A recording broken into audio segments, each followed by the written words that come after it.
high-level government, industry, and academia forum organized by Sabancı University's International Center for Energy and Climate, IICEC, is a unique event in the energy sector in Turkey and in the region as a whole.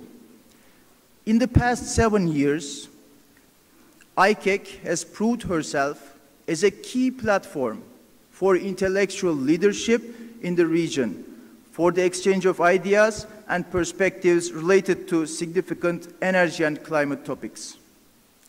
Main framework of the forum title today encompasses transforming the energy sector for addressing the climate change, the climate challenge, since the energy production and use account for 2/3 of the global greenhouse emissions according to the International Energy Agency. Considering this framework into account, we have the title of the forum named Paris COP21, What Implications for Energy Industry? Before taking your valuable time, ladies and gentlemen, please join me now in welcoming Ms. Güler Sabancı, Chairman of the Board of Trustees of Sabancı University, to the lectern.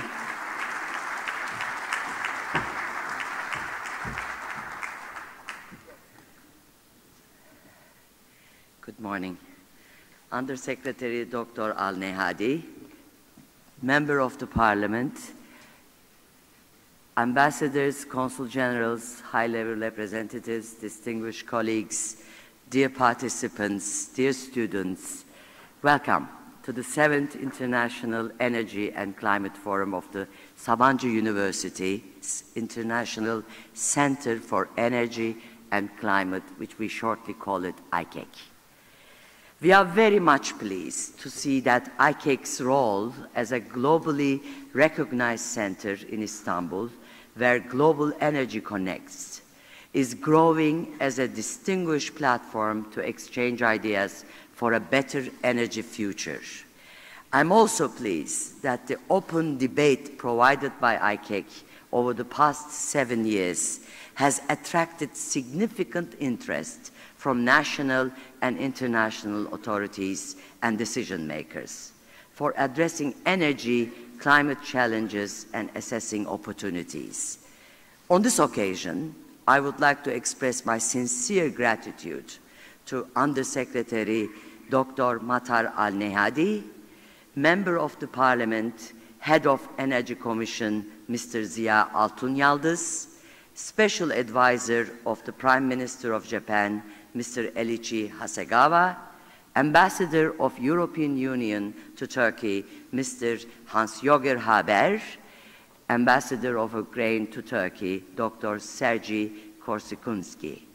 I would like to thank very much to IEA Executive Director, dear friend, Dr. Fatih Birol, who has been elected to the position of Executive Director of the IEA with the unanimous vote last year, which made us great pride.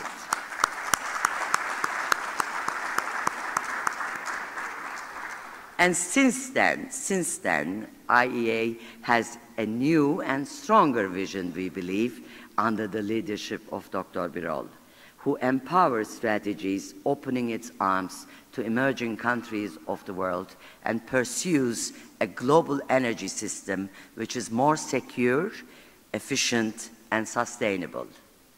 I would like to also thank to all ambassadors, consul generals, government officials, invited speakers, and industry executives for joining us today and sharing their views on key energy topics today in Istanbul.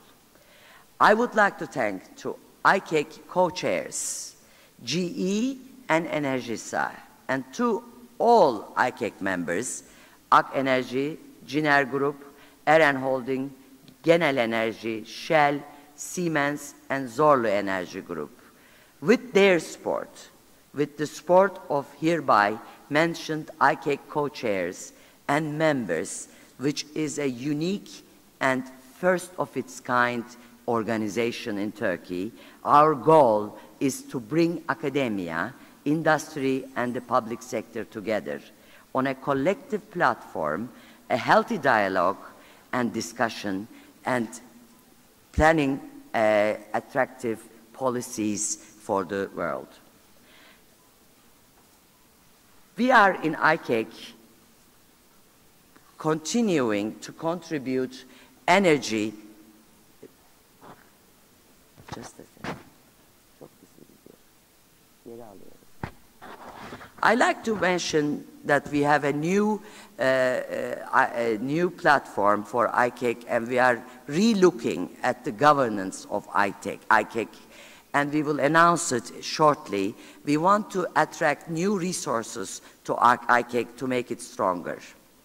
Dear guests, the global energy system continues to pose very diverse challenges as well as significant opportunities.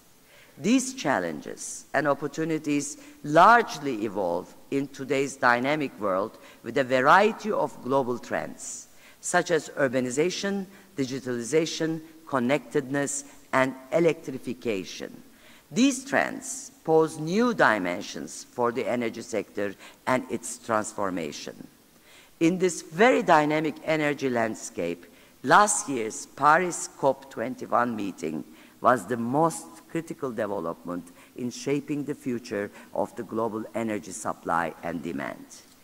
Energy was at the center of these discussions last year in Paris. I share Dr. Fatih Birol's view on the outcome of the Paris discussions. Yes, Paris Agreement is nothing less than a historic milestone for a global energy sector. The whole world is united in its commitment to the global goals embodied in the Paris Agreement, as well as the means by which to achieve them. Since energy production and use account for 2/3 of global greenhouse gas emissions, transforming the energy sector is essential to addressing the climate change challenges. This is why we named this year's forum as Paris COP21, What Implications for Energy Industry? Dr. Fatih Birol will elaborate on the recent trends and expectations on this context comprehensively right after me. But now, I would like to share my thoughts with you on this very important topic of today. Dear guests, newest IEA statistics demonstrates decoupling of economic growth from carbon emissions in member countries.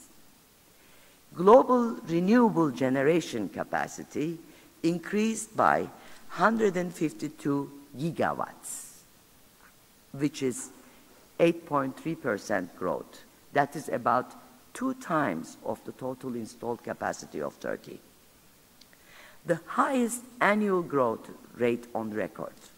According to new data released by the International Renewable Energy Agency, we witnessed the rise of distributed generation, smart grids, and storage technologies.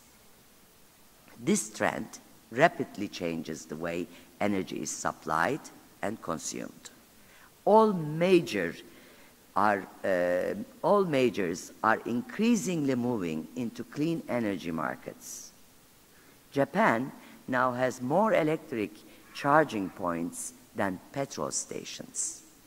Energy efficiency regulations now cover 27% of the world's energy consumption. This is up from 12% in 2005. Recently, we heard a lot of such exciting news and more highlighting the development of energy industry towards a more sustainable future. In Paris Agreement will no doubt speed up the transformation of the energy sector by accelerating investments in clear technologies and energy efficiency. Yet driving even stronger action in all areas to lower emissions will require greater engagement efforts by all stakeholders. We can work together, and we must work together to contribute in efforts to achieve a lower emissions pathway while supporting continued economic growth and expanding modern energy accesses. Dear guests, I strongly believe that there is much to improve with regard to energy efficiency. Energy efficiency is key as a climate change action as well as for sustainable development. According to International Energy Agency, the emissions should be reduced by 2050 to limit global temperature increases to less than 2 degrees centigrade. 40% of the required level of reduction would potentially come from energy efficiency. And I think it can be done.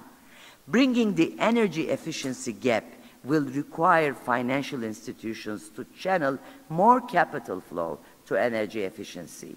We expect policymakers to address barriers, stimulate energy efficiency investment through supportive energy policy frameworks.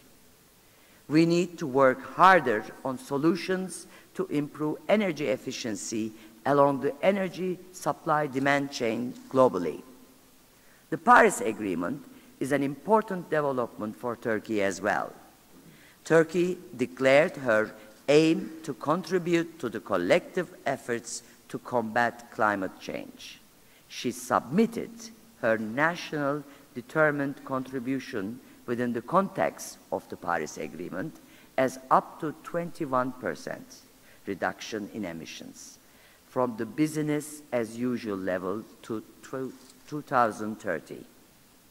The national determined contribution, the so-called NDC, includes both qualitative and quantitative targets in energy production and usage.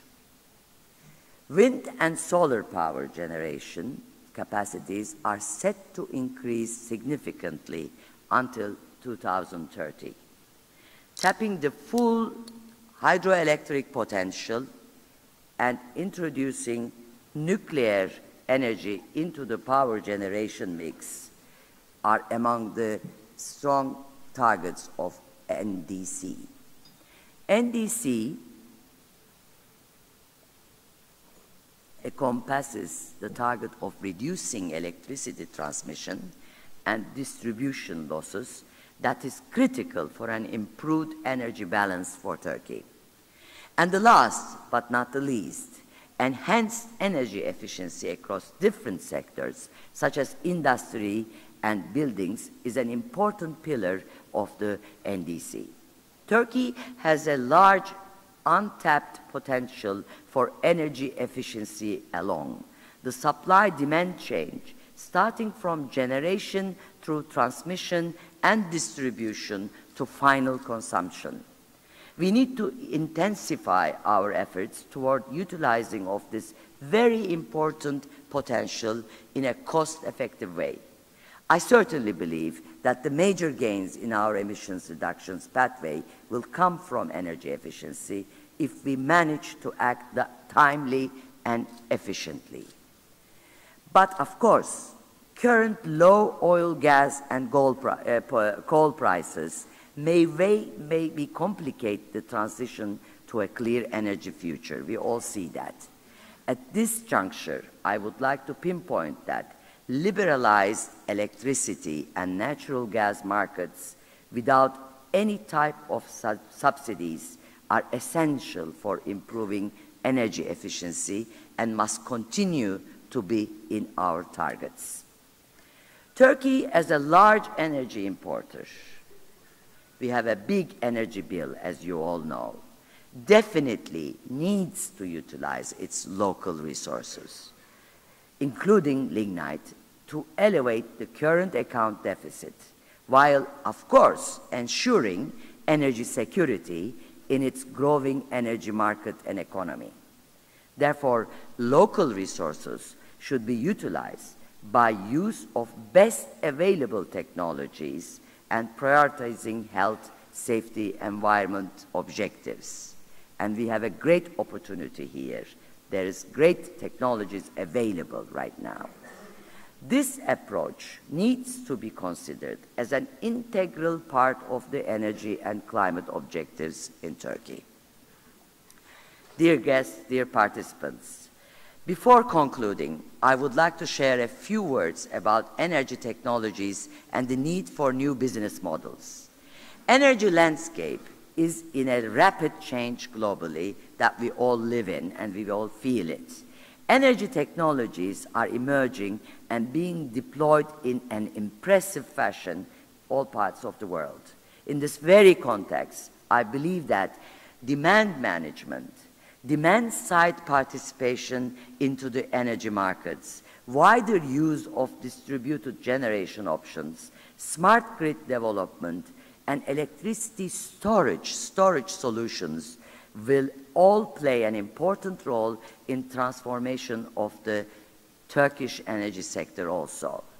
Turkey will, its dynamic population, effective energy management, and enthusiastic, as we see it today here, energy actors, majority private sector investors, both local and international, is well positioned to play a leading role in wider energy transformation.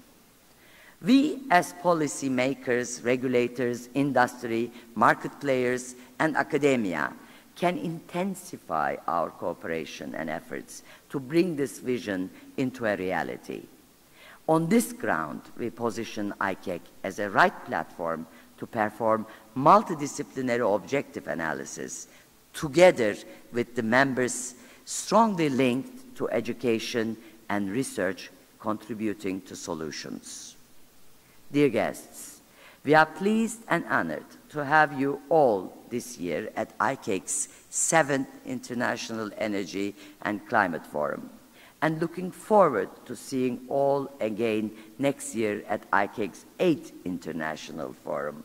And thank you for your participation, and thank you for your time. Thank you.